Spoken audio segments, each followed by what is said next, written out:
Good evening and welcome to Gravitas. I'm Palki Sharma, Upadhyay. Let's get started.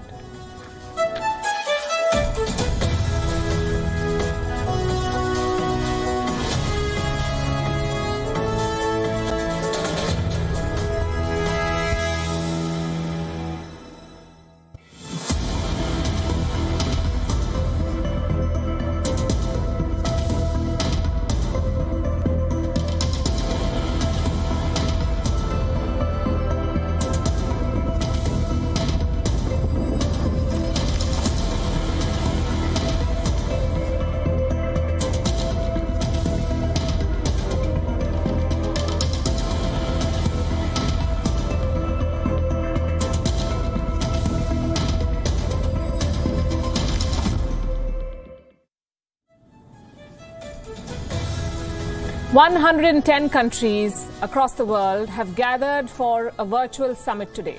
The summit is on as we speak. The host is America. The agenda is preserving democracy. The targets are Russia and China. The idea is to send a message to them, to show them what they're up against, an alliance of democracies, and to isolate them. Both Moscow and Beijing have responded sharply. They've issued statements.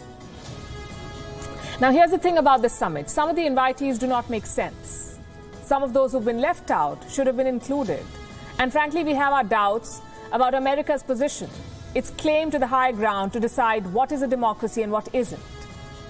Tonight on Gravitas, we'll discuss all of this. We'll also discuss why Pakistan has decided to give the summit a miss. We'd like to believe that it's admission of the fact that Pakistan is not a democracy.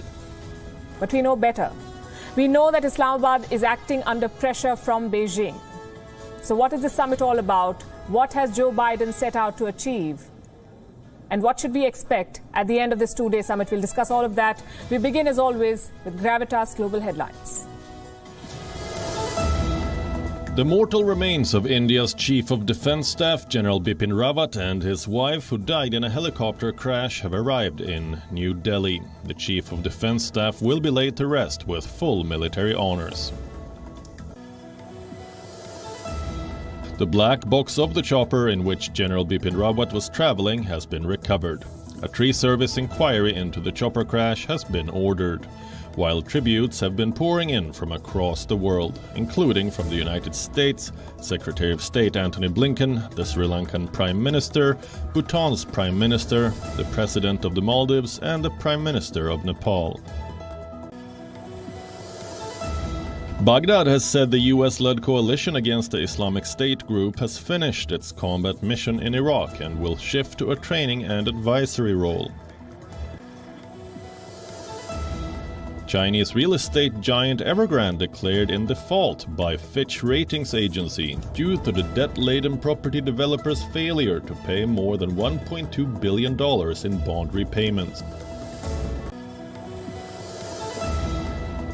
Italy's antitrust watchdog has fined Amazon $1.28 billion for alleged abuse of market dominance in one of the biggest penalties imposed on a US tech giant in Europe. Indian farmers have called off their protest after a year-long sit-in after the government agreed to demands, including assurances to consider guaranteed prices for all produce, instead of just rice and wheat. A Hong Kong court has found 3 prominent pro-democracy activists, including media mogul Jimmy Lai, guilty of taking part in a vigil marking the Tiananmen Square massacre. Authorities in Australia have issued an emergency warning over a wildfire burning in the country's southwest. The wildfire has been burning in a large area of the Lewin Naturalist National Park near the tourist spot of Margaret River in Western Australia state. Australia have taken complete control of the first Ashes test after day 2 in Brisbane. David Warner and Marnus Labuschagne shared a stunning 165-run stand for the third wicket to wipe out England's first innings score of 147. Travis Head then blitzed a century in just 85 balls. The third fastest in Ashes history, to propel Australia to 343 for 7, with a massive lead of 196 runs. Barcelona have failed to make the knockout rounds of the UEFA Champions League for the first time in 17 years. The Spanish giants were humbled 3-0 by Bayern Munich in a must-win game in Germany, with goals from Thomas Müller, Leroy Sané and Jamal Musiala. The defeat saw Barcelona finish third in the group, behind Benfica, dropping them down to the Europa League.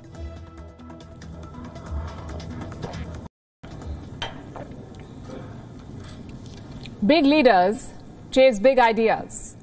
It's what defines their legacy. It's what gives them influence beyond their border and a place in history books. Joe Biden is no different. The biggest challenge of his time is China. Obviously, the US president wants to win the battle against Beijing. But how will he do that? A traditional war does not make sense. His predecessor fought a trade war. Biden is also fighting a propaganda war. His weapon of choice now is democracy. Listen to this. We have to prove democracy still works, that our government still works, and we can deliver for our people. We have to prove democracy still works. Prove how? The Grand Summit. It's happening today. Joe Biden is hosting what he calls a Summit of Democracies. It's a 2-day-long virtual event. Leaders from 110 democracies across the world are invited. This includes India's Prime Minister Narendra Modi, the leader of the world's largest democracy. Now, why is Biden hosting this summit? It's basically a show of strength, a message for China. This is what you're up against. That's what America is to China, an alliance of democracies. But politics, you see, is complicated business. Beyond this summit and beyond the clear exclusion of China, what can this alliance deliver? Can it neutralize China's authoritarianism? Also, is America the best country to be hosting it? The best country to decide what is a democracy and what isn't? I ask this because recently the same United States of America was labeled a quote-unquote backsliding democracy.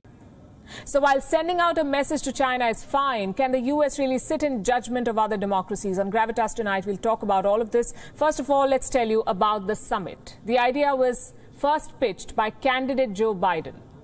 It was something that he promised when he was running for president. Biden said he wants to preserve democracies and prevent democratic states from backsliding. Will we allow the backward slide of rights and democracy to continue unchecked? Or will we, together, have a vision and the vision, not just a vision, the vision and courage to once more lead the march of human progress and human freedom forward?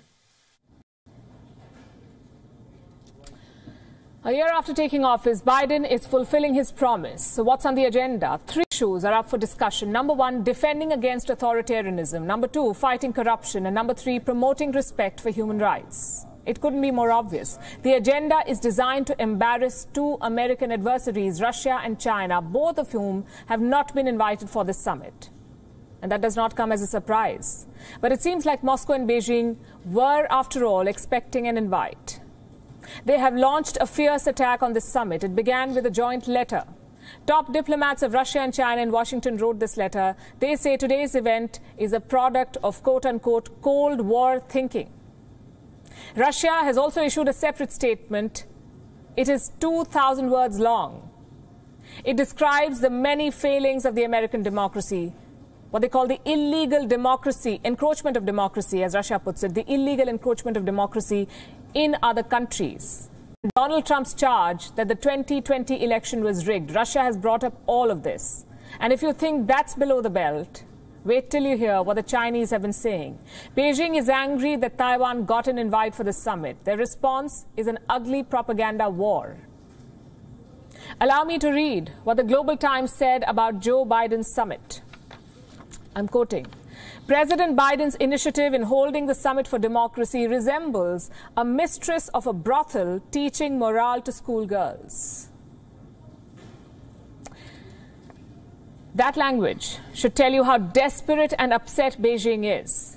China wants to discredit this summit, so much so that the Communist Party is rebranding China. The State Council in Beijing has released a paper. Now, this is the top governing body of China. The paper they've released says China is also a democracy. In fact, the Communist Party believes that China is a democracy that works. this is the mother of all spins. And the wolf warriors are using this argument in a bid to discredit the US. No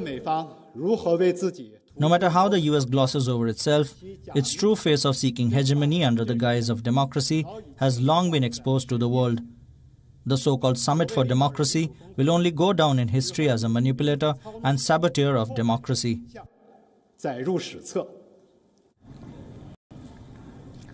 On paper, China does have 8 odd political parties, but like I said, only on paper. In practice, China is the opposite of democracy. And this is not even a debate, this is a fact. As for America, they weaponize democracy to take the moral and strategic high ground. On more occasions than one, the United States has compromised on democratic principles for diplomatic gains. And frankly, this summit of democracies is no different. Look at the guest list. Leaders with questionable democratic credentials have got an invite, like Brazil's Jair Bolsonaro, a known admirer of dictatorship. Brazil was ruled by the army from 1964 to 1985, and Bolsonaro thinks that that was, and I'm quoting, that very good period for his country, the dictatorship. The president of the Philippines, Rodrigo Duterte, he's also attending. He's accused of committing crimes against humanity by the International Criminal Court. The Biden administration invited Pakistan too, but Imran Khan has decided to not attend. We'll discuss why later.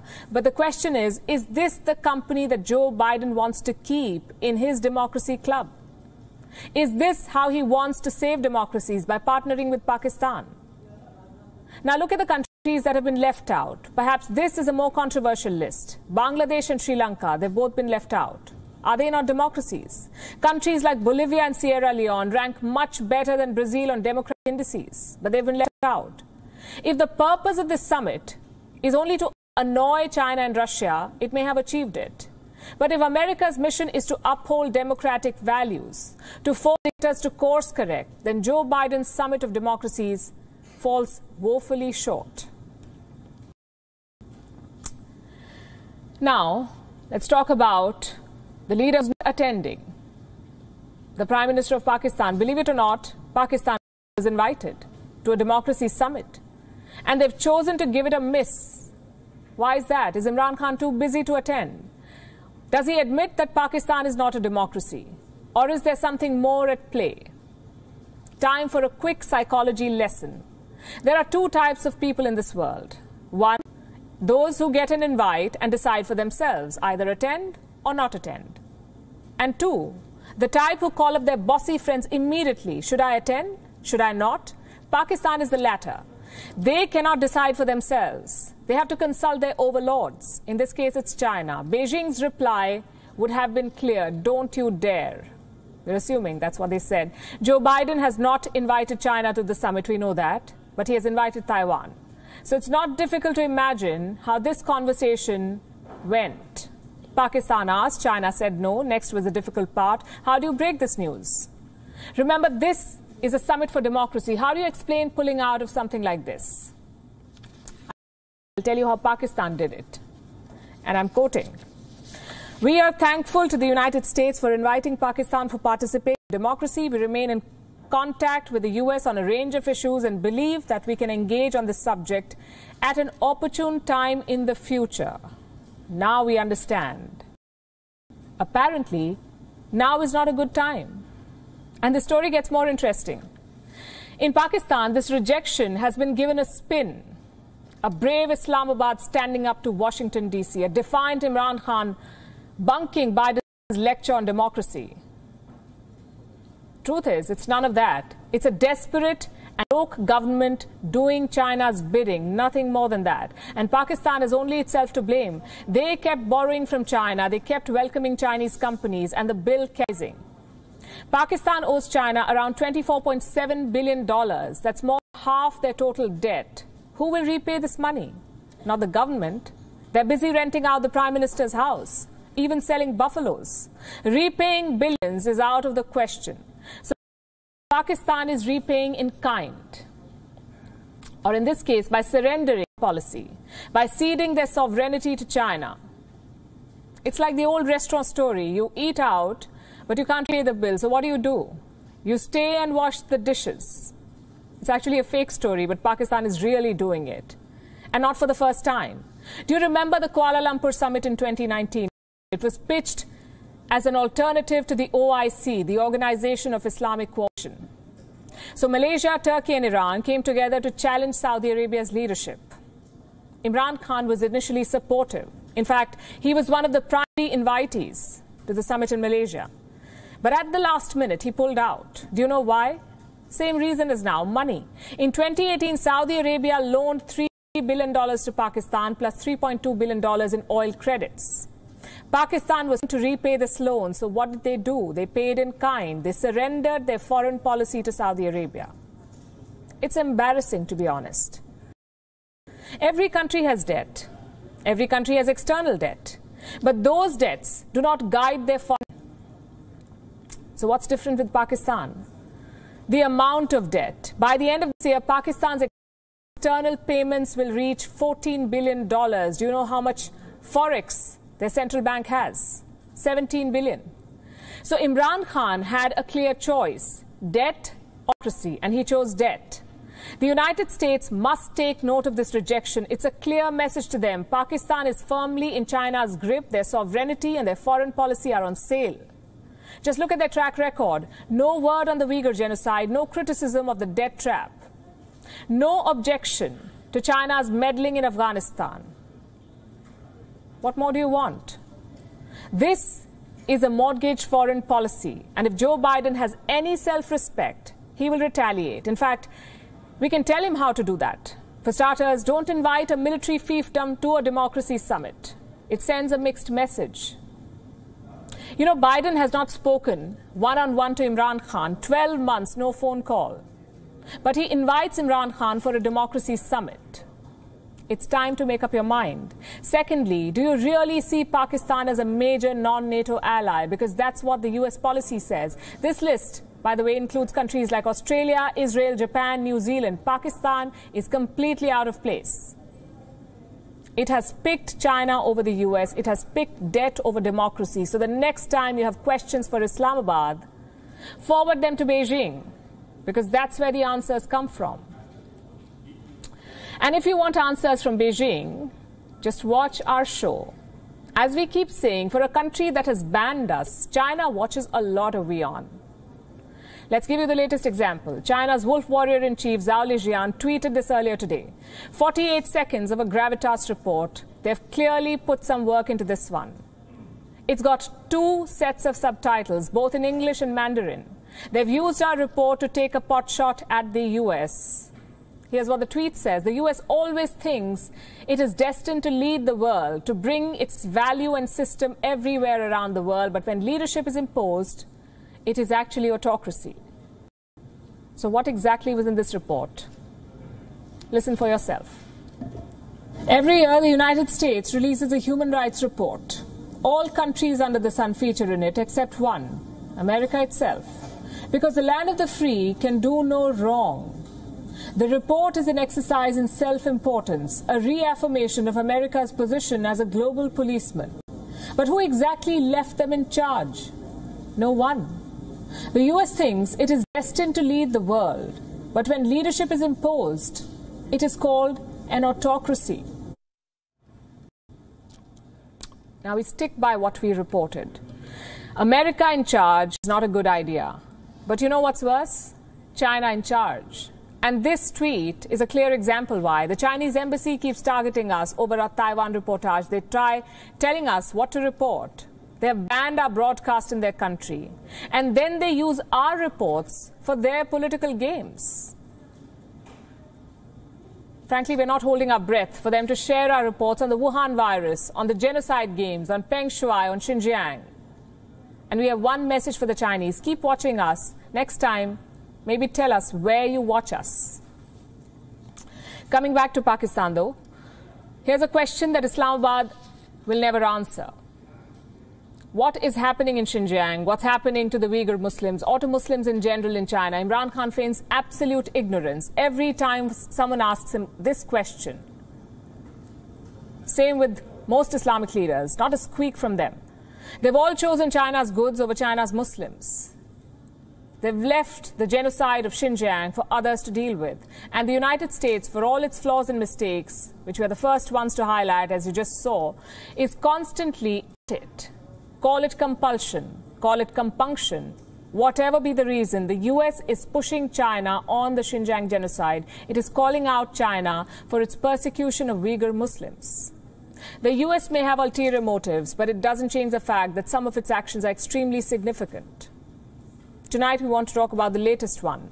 Washington has approved a legislation to punish China for oppressing Uyghurs.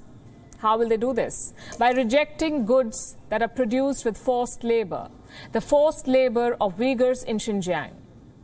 So the US has passed this law. It's called the Uyghur Forced Labor Prevention Act. It was passed in the US House of Representatives.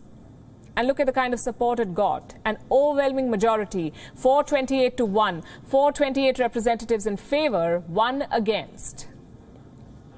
And this is probably one of those rare occasions when both Republicans and Democrats have spoken in one voice. It shows how the United States can be united when it comes to matters of national interest. So what does the bill say? Number one, it will bar imports of Chinese goods to be produced through forced labor. Number two, it will ensure that American enterprises are not funding that forced labor. Number three, it will require all firms to disclose details of any new deals that have something to do with Xinjiang. And number four, this bill could lead to sanctions on any foreign entity that deals in forced labor. If this bill gets passed in the Senate too, it could spell trouble for companies. A lot of mainstream brands that have proven to be benefiting from forced labor. Do you know which brands are these? Look at this report. It was published in March 2020 by the Australian Strategic Policy Institute. Was on the use of forced labor in Xinjiang. A total of 83 global companies and brands were implicated in this report. They were either directly or indirectly benefiting from abusive labor programs. 1 year on, some of these brands have shifted their base from Xinjiang, but most haven't. Here are their names. We'll start with the fashion brands: Versace, Louis Vuitton, Dior, Jimmy Choo, Gucci, Balenciaga, Fila, Hugo Boss, Timberland, Zara, Victoria's Secret, Lacoste, Skechers, Tommy Hilfiger, Sephora. Virtually the entire fashion industry is benefiting from forced labor. What about the technology sector? There's Acer, Asus, Dell, HP, Lenovo, Microsoft, Oppo, among others. In the auto sector, we have BMW, General Motors, Jaguar, Land Rover, Volkswagen. And finally, the retailers: Walmart, Kohl's, Tesco, Marshalls, Walt Disney. Any dollar that goes to these brands inevitably goes to factories profiting off Uyghur labor. Factories that subject Uyghurs to unimaginable horrors. According to one estimate, there are at least 80,000 Uyghurs who have been relocated from Xinjiang and assigned to factories involved in a range of supply chains. The ones who stay behind in Xinjiang are assigned to cotton fields. They're paid. Some of them are paid 15 cents a day to pick cotton. Some are not paid at all. The cotton they pick is then exported around the world. In case you did not know this, Chinese cotton production accounts for 20% of the global supply. And you know how much of this cotton comes from Xinjiang? 85%. Now, if you're watching this from Europe or America, there's a fat chance that you have at least one piece of clothing that was made through forced labor of Uighur Muslims in China. So America's decision to stop imports of goods from Xinjiang is a step in the right direction, although we're not sure about the implementation. You see, similar laws have been passed in the past. They haven't changed very much. Here's hoping this one is different. Let's talk about the UK now. Boris Johnson cannot catch a break. He's either rambling about Peppa Pig, wrestling with whistleblowers, or hosting drunken parties at 10 Downing Street. Not a good look for a Prime Minister. He's facing two controversies simultaneously as we speak. First is over the Afghan evacuation, and the second over hosting parties during lockdown. In both cases, the evidence is stacked against him. Let's talk Afghanistan first. Boris Johnson is being accused of putting animals over humans. How did he do that? By evacuating 150 pets while thousands of Afghans were stuck outside the Kabul airport. Remember, we're talking about August 2021. Afghans were falling from airplanes. They were blocked from entering the airport. So why exactly were these animals prioritized? Because Boris Johnson intervened. And this letter is evidence.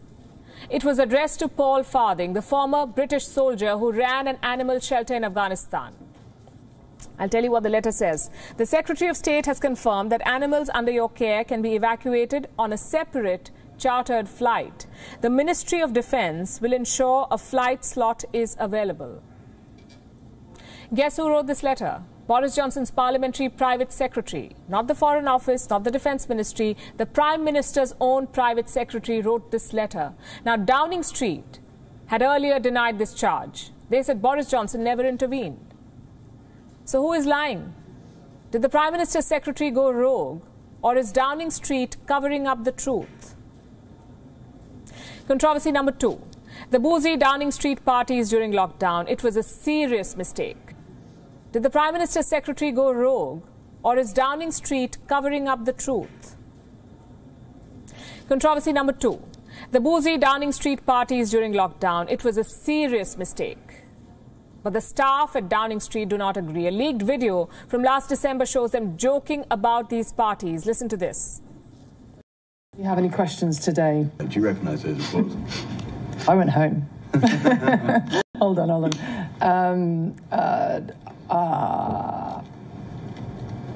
Would the Prime Minister condone having a Christmas party? What's the answer? I don't know. It wasn't a party, it was cheese and wine. Is cheese and wine all right? No. It was a business meeting. I'm joking. This is recorded. This fictional party was a business meeting. And it was not socially distanced.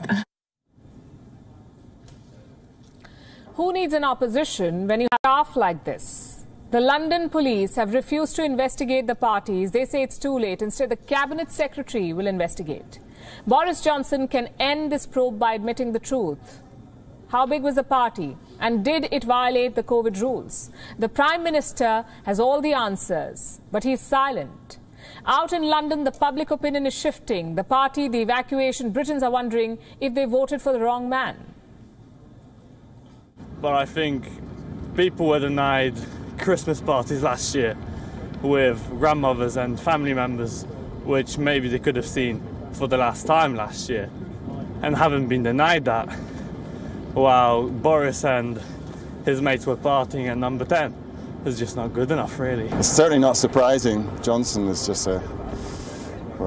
he's a parody of a Prime Minister, really. A parody of a Prime Minister. Hard to argue with that. Boris Johnson has a credibility problem. His statements do not sync with what his officials say. His versions do not add up with whistleblowers. And his spokespersons disagree with what official documents say. Who do you trust in these cases? Surely every whistleblower cannot be wrong. Every leak cannot be doctored. The fact is, Boris Johnson has made mistakes.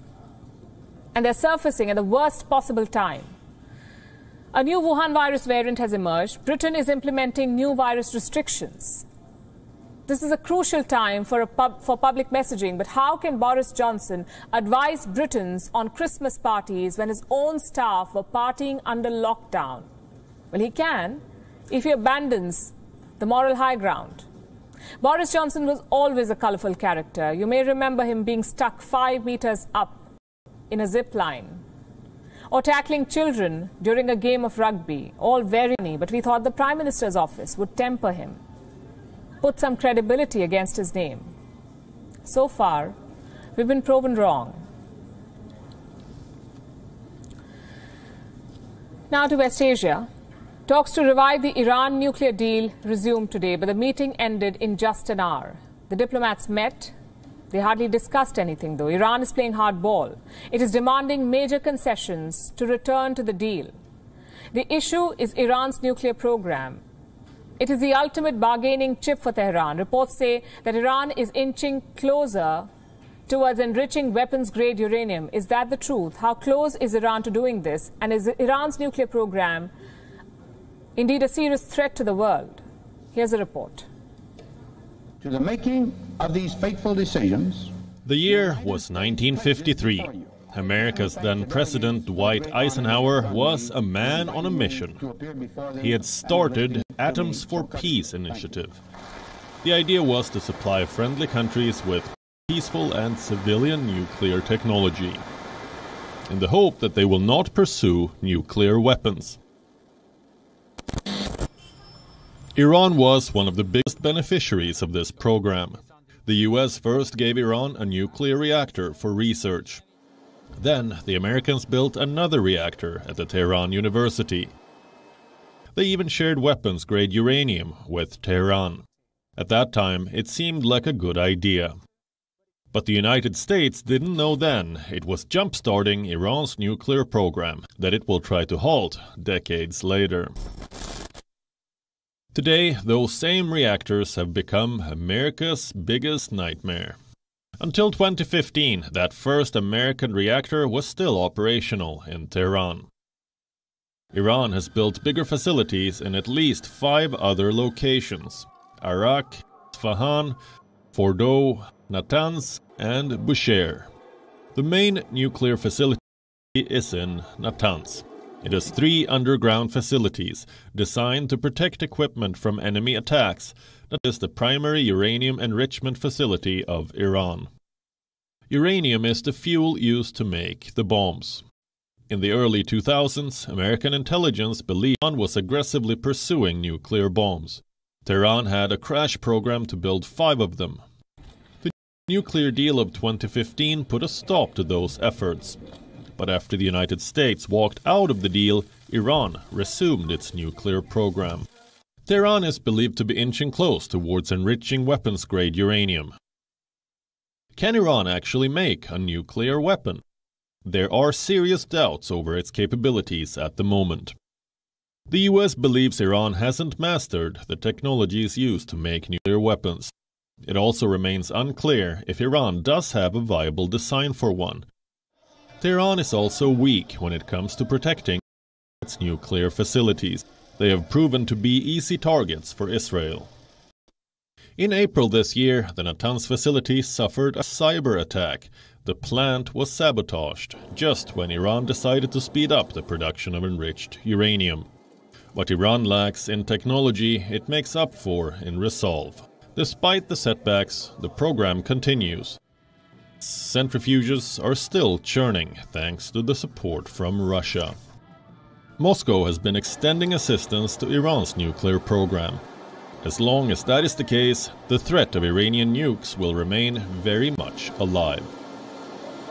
Bureau Report, WION The World is One. Have you wondered why rehab is so tough? People have a hard time giving up smoking or drinking. It's because old habits die hard. The longer you smoke, the harder it is to abandon it. So New Zealand has opted for a different strategy. If you can't create a smoke-free today, create a smoke-free tomorrow. Let me explain. New Zealand will introduce a tobacco ban next year. Not a full ban, a partial one. People born after the year 2008 will not be allowed to buy cigarettes. In other words, if your age today is 14 or less, you can never buy tobacco in your lifetime in New Zealand. No access, no habit. That's what the government is going for. This ban is only one part of the plan. Here's what else the government is doing. At present, there are 8,000 cigarette shops in New Zealand. We're talking about licensed shops, 8,000. The new law would reduce that to under 500. Right now, 13% of adults in New Zealand smoke. The new law wants to bring that down to 5% by 2025. The idea is to create a smoke-free generation.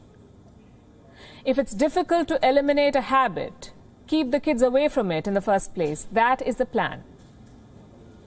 We want to make sure young people never start smoking, so we are legislating for a smoke-free generation by making it an offence to sell or supply tobacco products to those aged 14 when the law comes into effect. As they age, they and future generations will never legally be able to purchase tobacco because the truth is there is no safe age to start smoking. It's certainly commendable. But why now? Why in the middle of a pandemic? Because for New Zealand, this is even more pressing. Smoking kills 5,000 New Zealanders every year. It also causes 1 in 4 cancer cases on the island. And the problem starts early. 4 in 5 smokers in New Zealand started before 18. For a country of just 5 million people, this is an emergency, which explains the positive reaction to the proposed law. Listen in. I reckon it's a good move, really.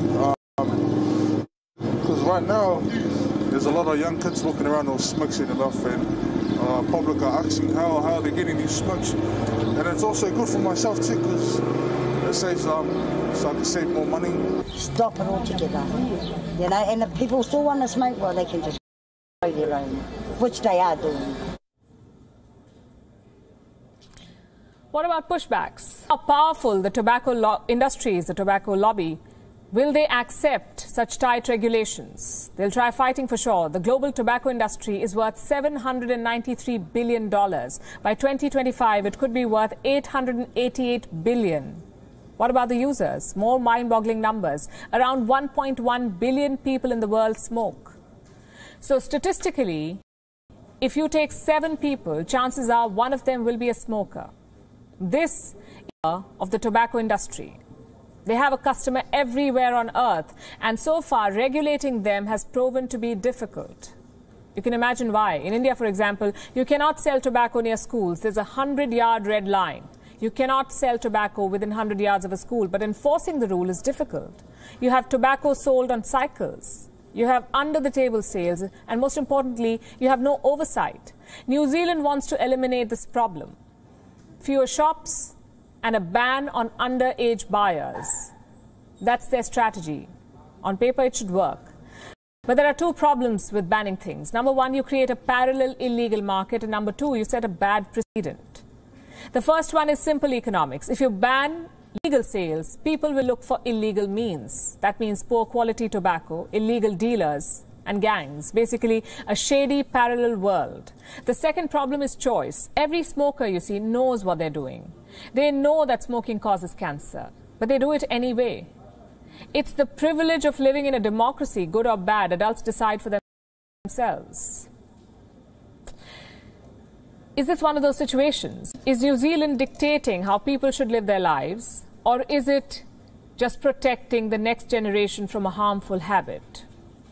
Honestly, it's a tough one to answer, because the intention clearly is good, but the precedent is not. 2 bits. We're wrapping the show, leaving you with Gravitas images. Thanks for watching.